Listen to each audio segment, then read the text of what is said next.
Hello everyone, welcome to Dart Meadow.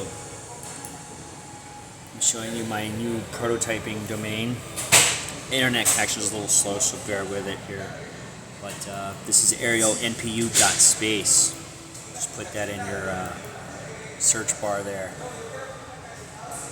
And it'll take you here. The forward page, the home page is a little still in development as far as the features on that page. The menu is fully functional. The login system is in an early alpha phase, so it goes straight to a spreadsheet, all your information that I asked for, and after you agree to the terms and all. So it's very minimal. So whatever you put in, just make sure it ain't, nothing too important for your security at the time, because it's just basically the only thing protecting that information is the Google login services right now. So what I wanted to show you today, I thought we might want to talk about one of the particular menu items here, and that's the ash tree. This third link here, we'll go to it. So we'll leave that page, and I'll ask you, allow context sharing, chat histories between, different chat sessions you go in. Just like with any other AI, you create multiple chat sessions. And then I'll ask you to allow journal insights. So the script will take contextual information that it likes based off patterns, and it'll generate its own pattern to assign to what it likes about particular insights based off the Reflex, and it's in the lead edge ash tree neural network. So we'll just select both of these. This is very minimal now. I only have one reference in the database to power this generation, and that's a dictionary API. So the key point in doing this right now is just to get the math logic working, and then I'll go back and connect other things and enable different generative patterns in the ash tree Reflex to be more generative. So it's very minimal. I'm focusing mainly on the math. The math is pretty much done, and I'm looking to hire additional help to help connect the different elements together. That's really the bulk of the work, is making the user experience, the different things that will function together, the modules and all. Because all the math for the neural network's done. I just got to get, common data in there. Of course, you're not just going to put something random, like I'm an American citizen, I only speak English. I'm not going to just put something random in there as its brain, like a German dictionary, right? So I just got a free dictionary API to do a demonstration right now, and but later I'll go back in there and we'll put some robust stuff in there, maybe some encyclopedia stuff, some dictionary, additional references for grammar and spelling, and then I'll try to get my hands on a sound library for doing speech to text and text to speech. And aside from that, we'll start with a simple query. We'll just put in hello Ariel. Now, for those of you that might not know, Ariel is the name of the actual NPU processor, the physical chip, and Autumn is the AI, and the lead edge ash tree is the network that operates those. So you would have the software version of the ash tree, and then you would have the actual transistor physical neural processing unit version of the lead edge ash tree. So they both operate the same. But that's something down the road that I would do. So I thought I would have this site in a prototype, so it's like a hybrid between those two. And we'll just send this in, and you'll see how minimal this is right now.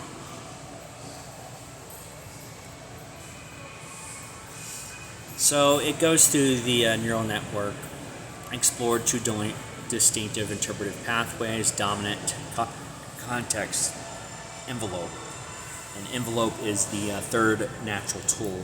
And that's primarily the one that I'll always pick, because that's kind of where the main reflex is for a computer to even power on and start generating, even if you're just putting data in a spreadsheet. And what determines that is, so your natural tools come before your math logic, but how they get grouped into the math for actual digital computation on a processor is through buoyancy. So you actually have to code a buoyancy and assign it to each of the natural tools. And then you assign each of the natural tools their own set of math and physics orders of operation. So it would be 8 through 8, 9, 10, 11, 12, 13, 14, 15, 16, 17, 18, 19 would be velocity. So just after subtraction, mass, volume, weight, density, temperature, and velocity. And then and then it'd be a hierarchy. Maze would be the top tool. It'd get its own group of those additional orders. And then but your reflex, of course, the computer itself is going to process with math because it's got to interpret character information in your prompt. But to identify whether it needs to use a natural tool would be when it finds the context through that allocation of the prompt, and then it uses the buoyancy reflex. So I'll have the buoyancy node, and what it's doing, this reflex comes out and grabs the prompt that we typed in, like "Hello Ariel," right? But it's like you put two pipes inside one another, like when you need to, like you have the pipe for water to flow through in plumbing, right? And then in certain environments, you might have an outer pipe, like a concrete, to protect it from the certain ground pressure or from freezing or something, right? So it kind of works like that. One code, which is the node, is observing the main code passing through it. And if it needs to reflex, the buoyancy reflex. And there's actually an order to buoyancy. So as far as cognition goes, buoyancy versus physical buoyancy is a little different than cognitive buoyancy. So your primary reflex is foundation, and then what steps off from there is when they lose hierarchy from one another. So the next one would obviously be reflex, because it has a little bit less than foundation. You have to have a foundation before you can have a reflex. And then, so you have a foundation, and then it's aware of itself, so it has a reflex. And then, what's it going to do? How's it going to be what it is, right? So that would be formation. It performs.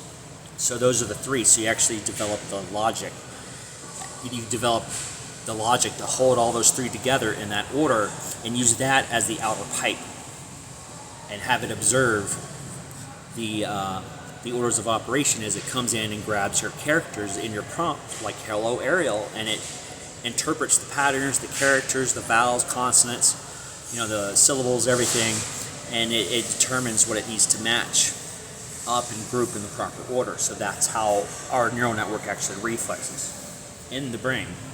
So you're using one allocation string, and you're not having to generate multiple iterations and use different transistor groups to analyze those contexts. It automatically, since you're using all the proper orders of operation, it can take this phone and bend it how it wants to see that one context from that one execution statement where it sent those electrical power signals to the electrons to grab it.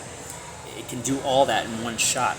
So that's how efficient a reflex neural network is when it's the proper way, So that's just to kind of demonstrate this here. And to further take that, the next thing you'd want to do when you're building your own AI or neural network is, obviously, there's no point in doing AI if it's not going to be able to do robust math.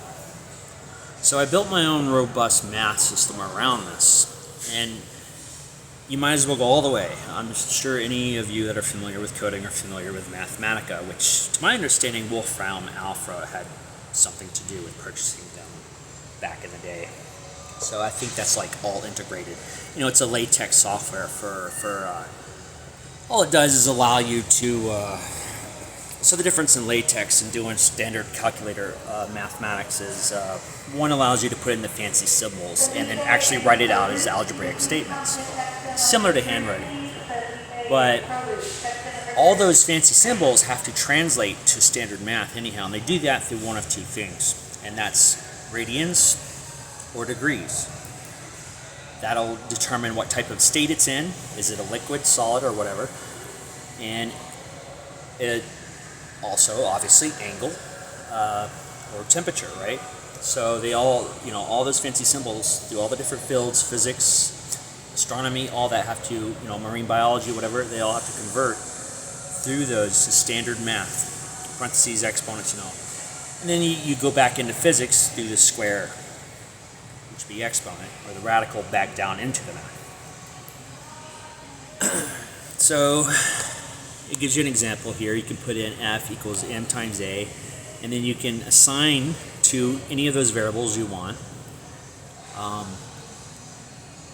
the performance it has, or if you need to put in a value for that variable, you can add a value to it, and then you can assign what type of variable or data or that value is. Is it a gravitational constant? Is it a delta function?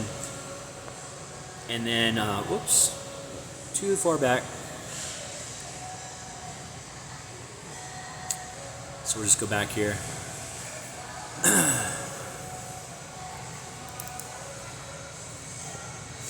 So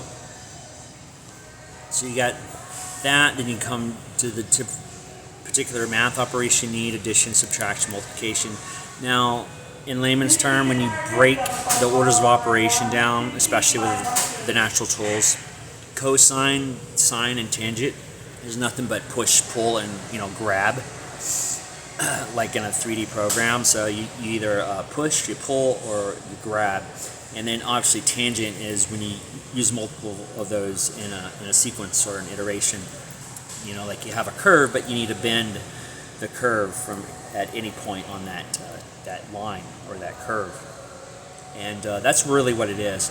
But specifically, sine would relate to maybe amplitude, and cosine would be the factor to instruct that sine to form its amplitude. And then obviously tangent is the manipulation along that formation. Very simple. So it's you start with a box, a lattice, or whatever. You need to move to the third step in the lattice.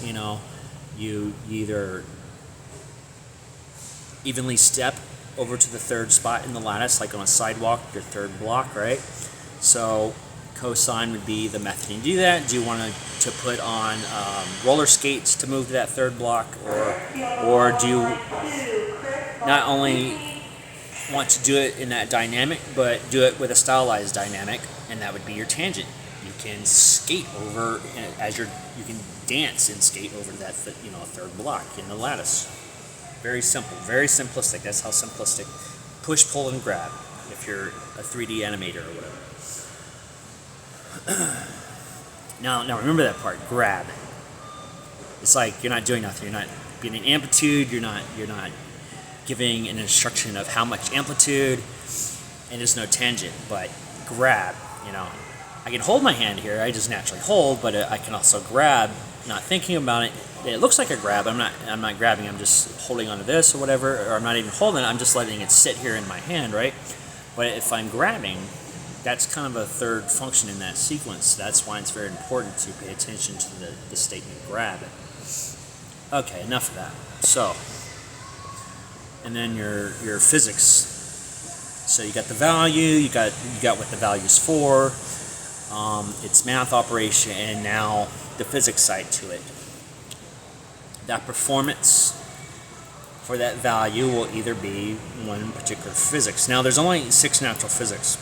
The others are different context on a particular, so it'd be like a radiance state to that physics. That's where you get into acceleration, force, and energy and power. But they all have to go back down into the orders of operation of math and physics. So we'll back out of this. And then you have to hit assign here to every time you assign one. And then when you're done, You just hit solve and report, and it'll plot out the answer and put it down here. And the last thing I wanted to talk about, so you have the orders of operation, the neural network. So here you would put in a prompt. We'll put in hello Ariel again. But before we send it, we'd want to go over here to this. And we can add additional context to the prompt to directly instruct the neural network on how to perform. It's like if you send a soldier to work who's only familiar with working in the Arctic, but they need to work in the jungle, and their instructor to teach them is going to be some kind of aborigine or something, and they're not familiar with how to relate with that instructor because they've never been around such a person, right? So you can apply a context to the neural network. That way the soldier is more familiar using its methods to interact, and the neural network will be all set up and ready to go for that soldier if you're doing like a documentation training or something, logistics or whatever. And then you can add emphasis. Now this would probably be more sought after in the creative worlds, the content creator, the artist, film anything to do something like this, or especially robotics, when you need to train a robot or a drone to perform, fly, dance, special, unique task that, like you might have a special hand you can attach to a robot that's familiar to someone in the home that's helping a senior citizen. But what if you need to attach a type of arm or hand to a robot, and it has to go under intense pressures of underwater, like in a cave, way down somewhere in the ocean, right? And you have to make special, one-of-a-kind hardware that this arm or whatever is made out of, that once it's made, that's the only one in the world, and if it breaks, you gotta have it all manufactured over again. Just kind of like the first subs that ever went down to the Mariana Trench. So this would be especially handy in something like that.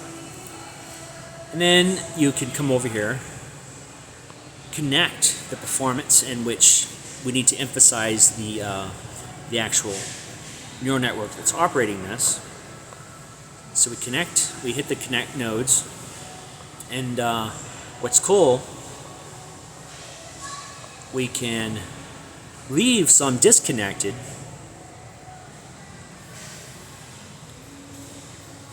and send that in. So it's like, well, we're applying a disconnect to the neural network that's going to operate this, right?